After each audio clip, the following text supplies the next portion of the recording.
right, TGIF everyone, and welcome back to Government Technologies in case you missed it. Now, towards the end of last year, we had an amazing event called the State of GovTech in partnership with CivStart and AWS and a whole slew of exciting companies that were building the future of GovTech. And this included startups, investors, entrepreneurs, larger technology companies, the platforms, all of them gathered in San Mateo, California to network, to collaborate, and to talk about the future.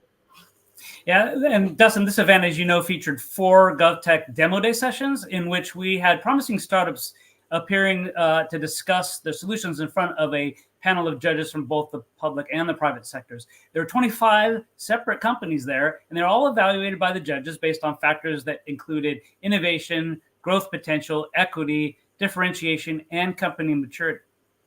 So we thought it'd be fun this week to take 4 of the companies that had the top scores by our State of GovTech judges and give them the opportunity to present and to kind of pitch their company to you all so that you can learn more about what is happening in the State of GovTech, but also some of these incredible technologies and the capabilities that they're solving for our market. And so I want to invite to our virtual stage our first guest, Harris Farrell, the CEO of Orijin, formerly ADPS.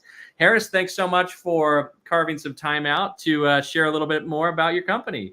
Yeah, thanks, Dustin, and thanks GovTech for having us on. So about Orijin, if you want to go to the first slide, Orijin has set out to solve an enormously expensive and complicated problem in our society. Every time an individual recidivates, which means they've been released from an incarceral setting, a prison, and then they commit another crime, it costs society about $150,000. That's broken down to the direct taxpayer costs for the reincarceration, court costs, policing fees, etc., the victimization costs that they incur, and other indirect costs in society. And what we've realized is in our country, because we have such a high rates of incarceration and such low success with people who are incarcerated returning to our society, about 2/3 of people who are released from prison are going to be rearrested, reincarcerated within 3 years of release. We have to think differently as a society about how we're going to solve this problem. And one of the things that we looked at is, well, what results in recidivism? And one of the things we noticed is that people who are incarcerated prior to incarceration were unemployed at about 3 times the rate of the national average.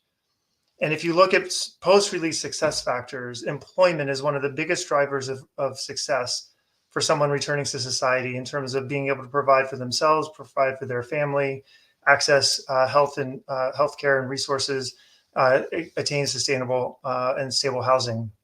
And so we, as a company, set out, how can we break this cycle of recidivation, of incarceration, by preparing every individual for sustainable employment. And by that, we mean employment at a living wage or higher. So if you want to go to the next slide, that's the premise of Orijin.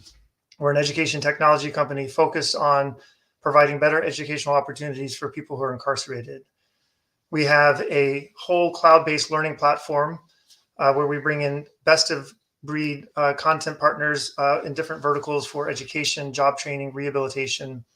And we deliver it on our own secure tablet computers that are both digitally and physically safe to use in correctional spaces, as well as other connected devices inside the correctional facilities that they have.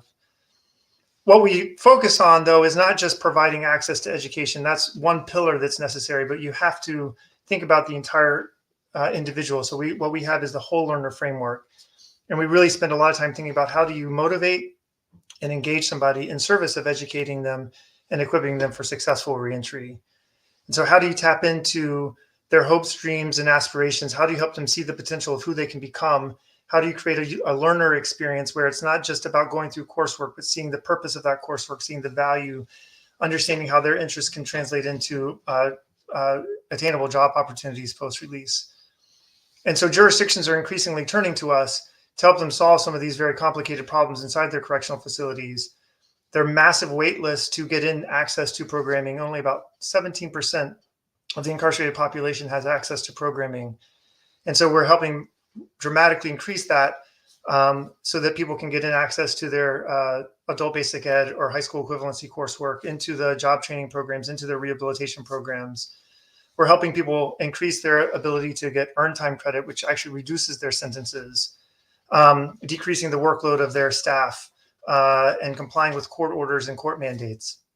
And so if you want to go to the last slide and look at the outcomes that we're producing in partnership with our jurisdictions, we're seeing really dramatic increases and improvements, both in terms of individual outcomes, but also in terms of climate and culture inside the correctional facilities. We're now in over 18 states in the District of Columbia. Our customer support and service is consistently related as excellent. We really sit alongside our partners, helping them think through their education strategy and how to leverage technology in service of the outcomes that they're trying to achieve. And I'll just close with an example in Massachusetts. The Department of Corrections worked with us and realized that through our platform, through the video classroom that we offer, their teachers, their instructors could reach more individuals across more facilities simultaneously than they ever could in the offline world, especially given all the restraints around housing movements and people getting reassigned to different facilities over the course of the time. And they've really seen dramatic increases in the success and progress of the individuals in their custody, making progress towards preparing for reentry. So that's us. That's Orijin. Thank you so much. Quick question for you. Would you tell us where the audience can go to learn more about the work that you're doing? Yes. Well, we are on the web at orijin.works.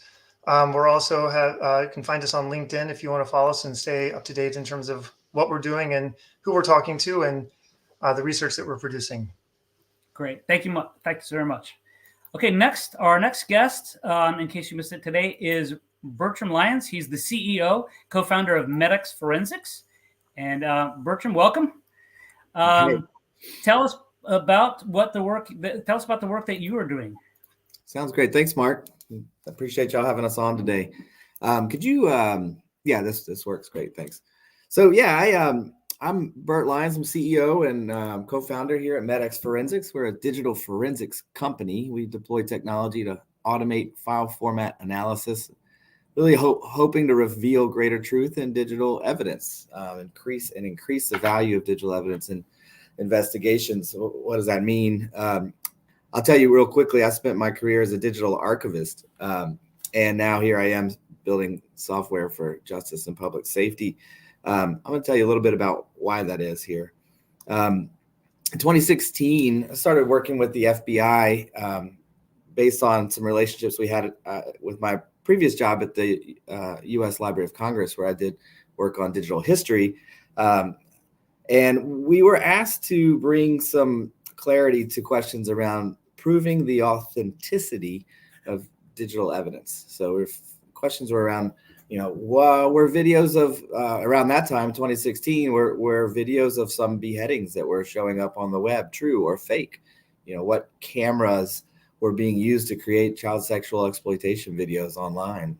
Is a bystander's submitted video of a crime authentic, or was it edited? Or questions like, has body worn camera footage been edited before being shared with the public? So these were questions that required a new approach, because the questions weren't around the content, but more around the authenticity or the provenance or the context of that content. So in 2020, after a number of years of R&D, we solved that issue. We invented a new method that does three things very well.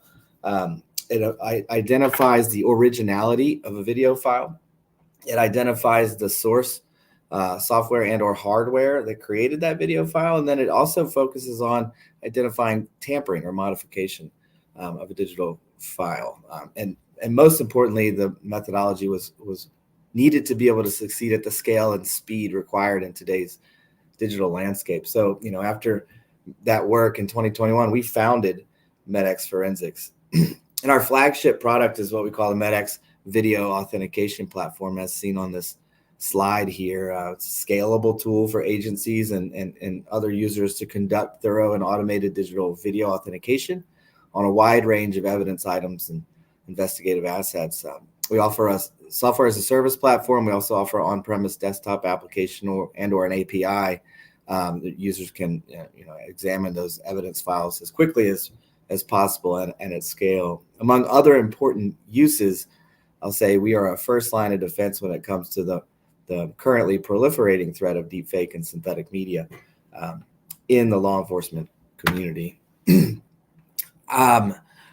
Just to give you a sense, like currently we work with customers from a variety of sectors, federal level, law enforcement agencies, police departments at state and local, whether that's city, urban police departments or county sheriff's offices. We also work with private organizations who are doing work with attorneys, both on prosecution and defense, so expert witnesses, et cetera, and global media services as well. Media organizations have an emerging need to prove the veracity of the evidence, which is largely usually image or video that are driving their journalism these days. So we work quite a bit. If you don't mind advancing to the next slide, the reason we exist is because when it comes to video evidence, the problem being faced by law enforcement agencies and others in justice and public safety is one of scale, right? So take a look at these three bullet points here. And these are areas where we find that we provide quite a lot of value with our technology. In the US alone, you may not know this, but there's 12 million investigations each year on average that are conducted. And actually more than 12 million, because 85%, which is 12 million, include video evidence. So 12 million is the 85% of the 100% of actual investigations. But we're talking 12 million investigations just per year in the US alone, where digital video is a key part of that investigation. It needs to be authenticated. We want to make sure this video is real and valid and can be trusted for what it's being used for. As we all have probably seen, if we pay attention to any media streams these days, video is shared in the billions on social media platforms, and disinformation and deepfakes. Synthetic media is a growing challenge. We cannot overstate that as a society. If you look at some of the data last year alone, between 2022 and 2023, fraud with deepfake or synthetic media increased 1,200% just in the US. So this is a growing need to be able to bring tool sets to combat these challenges. And then finally, one of the most important reasons that we exist and that we want to be in the market working with our colleagues in the field is that in our society globally, we have a weed growing out of control. It's in the form of child exploitation and sexual abuse. Some data points for those who may not pay attention to this. In the US alone, our law enforcement agencies in 2022 received over 37 million video cyber tips. What that means is 37 million videos were identified alone just by hash analyses that could potentially contain child exploitation and sexual abuse. Those videos filter down to investigators around the country who have to quickly triage, look for live, do we have live children who are in trouble? What's going on? And so we are one of the tools that we want to be in there to help those investigators move as quickly as possible in their analysis. At this scale, and that's just a few of the areas, right? But even at that scale, there's not enough time in the day for investigators to analyze evidence being created and acquired from all kinds of sources. And beyond the scale, there's a compounding challenge with video authentication, and that's one of time. It's time consuming. It's a difficult manual process as it's practiced today. A single individual has to review tons of data points around a single video object to make some determination around authenticity, right? You can't just make informed decisions watching video. It really requires a trained experts as it's currently practiced. It's a high touch process. And it's hard to find and retain these specialists who can do this work, right? So what are we doing? So our patented methodologies, we automate the process. We make them work more accurate in general because of the scale of data points. We make it possible to be more accurate than we can at a one-to-one analysis by a human. We allow for more people across an organization to engage in the process. So we're lowering the barriers to entry, which helps with a lot of the staffing challenges of just finding experts who can do this work. And our SaaS application and our APIs allow for video files to be processed at a massive scale, which is what we really need to do to counter that sheer volume. If you don't mind going to the last slide, our customers are already using MedEx daily some of these really important topics. I'll point out here some of the important use cases where you find video authentication as a critical need, right? We want to establish trust with community and local leaders by authenticating critical incident videos. We want to make sure synthetic media detection in the justice and public safety sector, as well as globally, has as many tools as possible to help with that detection early in the process as videos are being analyzed. We want to ensure citizen-submitted videos or critical incidents are authentic. So the process of law enforcement organizations opening portals to allow citizens to submit evidence from their mobile devices, from their home IP cameras, is a growing option, and it's going to continue to grow. And one of the challenges there is getting some trust around that video as it comes through the door. So that's a place where our tool is very useful. As I mentioned, identifying and prosecuting child predators is crucial. And that's what we can do there is track the life cycle of identified child sexual abuse material, videos, and really help add context. This video was created by this kind of camera or was downloaded from this particular website, etc. And finally, we want to secure the authenticity of videos submitted into court. As I mentioned, over 12 million cases a year with video going into court. The more quickly and objectively we can ensure the authenticity of that video for those procedures, the better, right? So I'll just wrap up here and say, at MedEx, our mission doesn't stop with video. We're pioneering new phases of digital forensics for justice and public safety. We have new methods for a variety of file formats, including image file formats. And our goal is to deliver new sources of intelligence, new possibilities for evidence examination.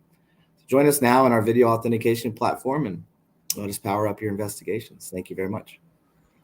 All right. Thanks for that great overview, Bert. I think, this is such an important area, knowing and being able to validate what is real, what is true is so critical within justice and public safety and every other domain that's out there. So really applaud you and the team for this work.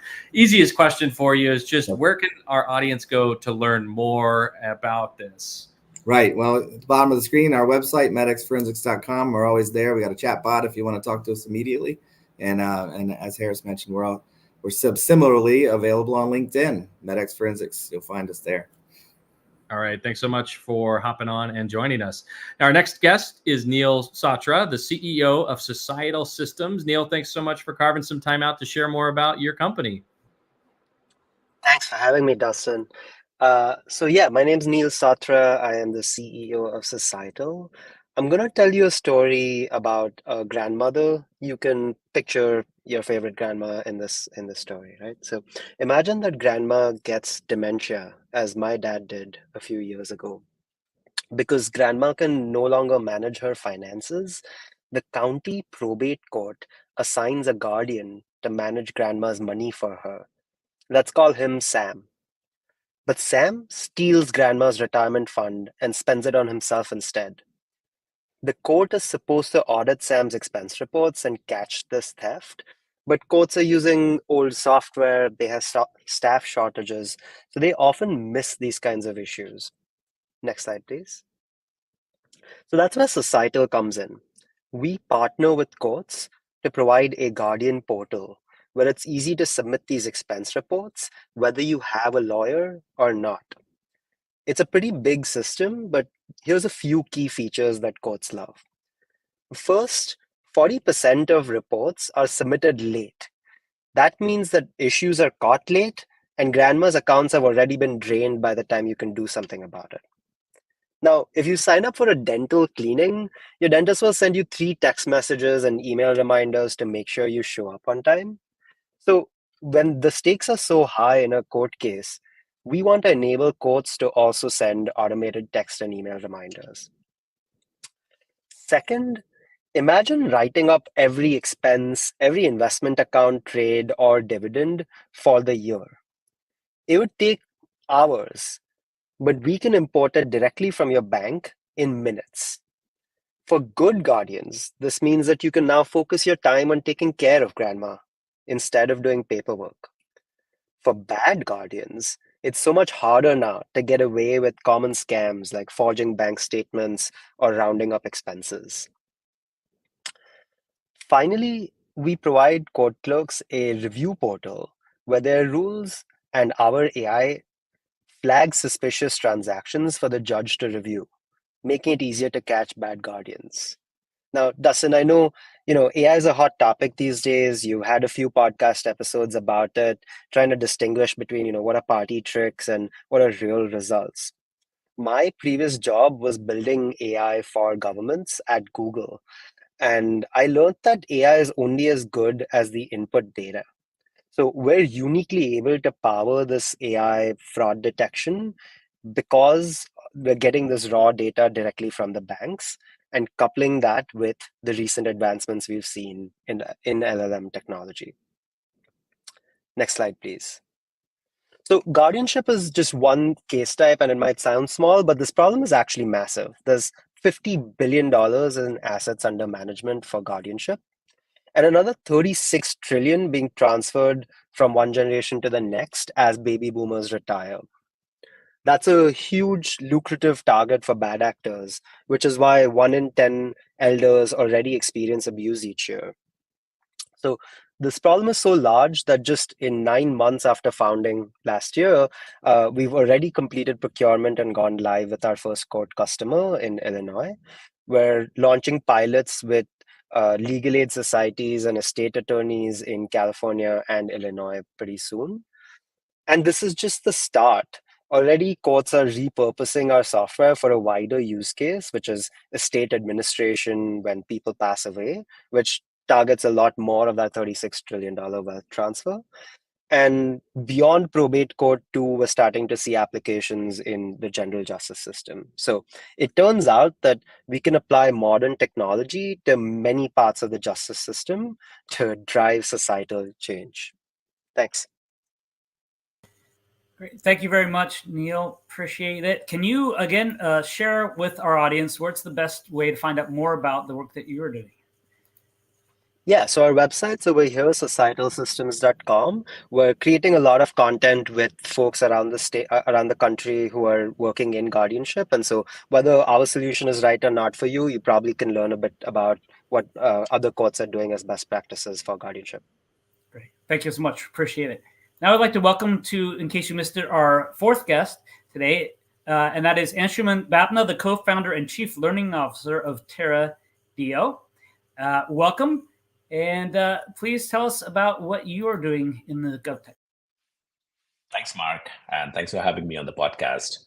My name is Anshuman Bapna. I'm the CEO and founder of Terra, and our mission is to get 100 million people working in climate this decade. So why climate, and why working in climate, and why 100 million?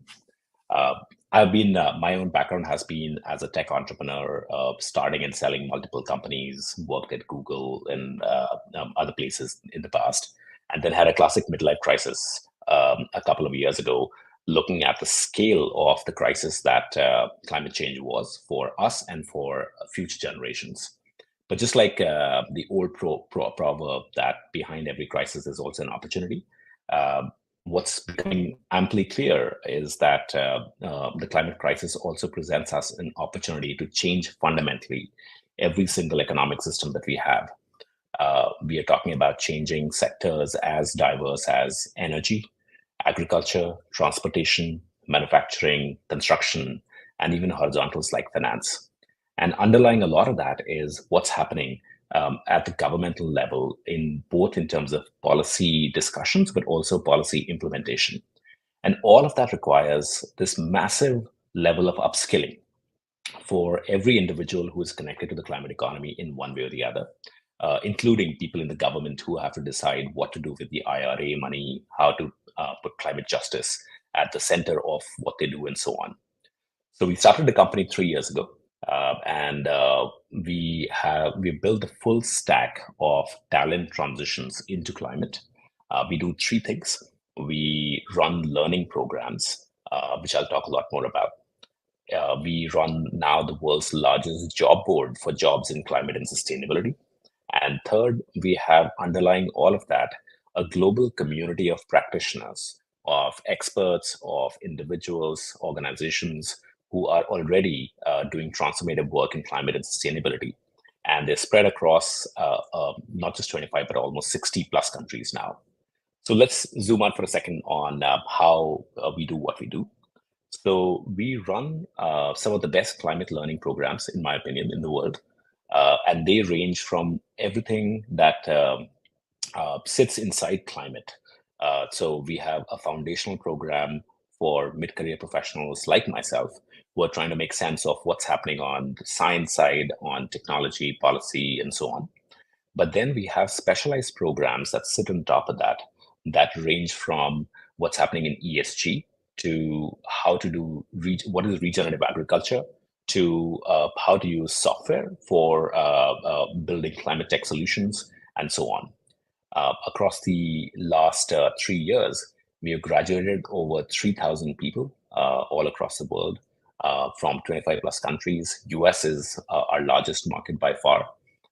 And we also realized somewhere at the midpoint of our journey that just teaching people was not going to be enough.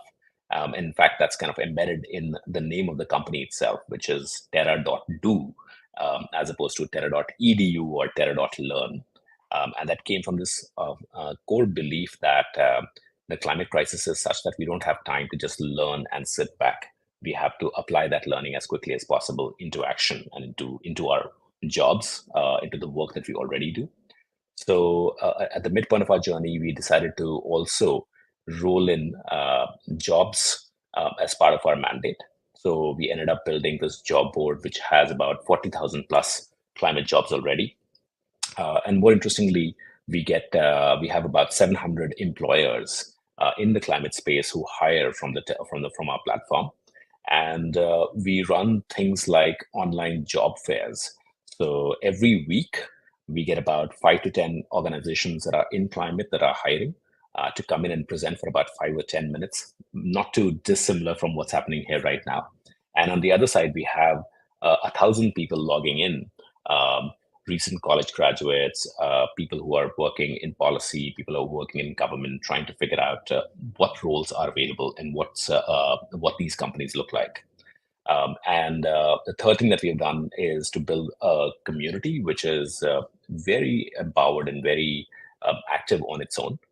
So this community is now, just to give you a sense of the breadth and scale of this, so we have about 25 cities across the world that host something on a monthly basis that is entirely self-organized by our community members. We've had 40 plus climate companies start out of Terra alumni already, and they've gone on to do interesting things. And of course, the graduate base of all the people who have graduated from Terra's programs are now working in organizations like the logos that you see here, from Google to BCG to Verizon. And what we're really proud of is increasingly the work that we're doing in the government space, and both on the development side and on the government's on the policy side. So, for example, State of California, the Office of Data and Innovation uses us to upskill their employees on all things climate and specifically climate justice. We also work with the World Bank, IFC, Dalberg, and a bunch of other institutions that understand what it takes to deploy climate policies and climate technology at scale. So the thing that I would love for all of you to consider is this proposition that we're all living in this new world where the climate economy is going to touch us in every, whether we like it or not, in one way or the other. And it harks back to when I started my career 20 years ago in the digital economy. So please come by and see what we do. Back to you, Mark. All right. Thank you so much for sharing. Where can our audience go to find out more information? I know you've got a catchy domain. Yeah, it's a very simple domain, Terra.do. And the do part, as I said, is very close to my heart. Absolutely. I greatly applaud that mission. Well, I think we're going to bring everyone back in here for a second. We are. Just wanted to say thank you. Once again, congratulate all of you for being recognized by the State of GovTech judges, and also to thank you for taking the time to talk to us today. We definitely look forward to following your progress, your successes, and wish you all the best in your efforts. For those of you who are in our audience, please look for the show notes to be coming up on gt.com. There'll be links to learn more about each of the companies that were featured here today and to communicate with the people that you just heard from. So we want to thank everybody again for joining us. Have a great weekend. Thanks so much.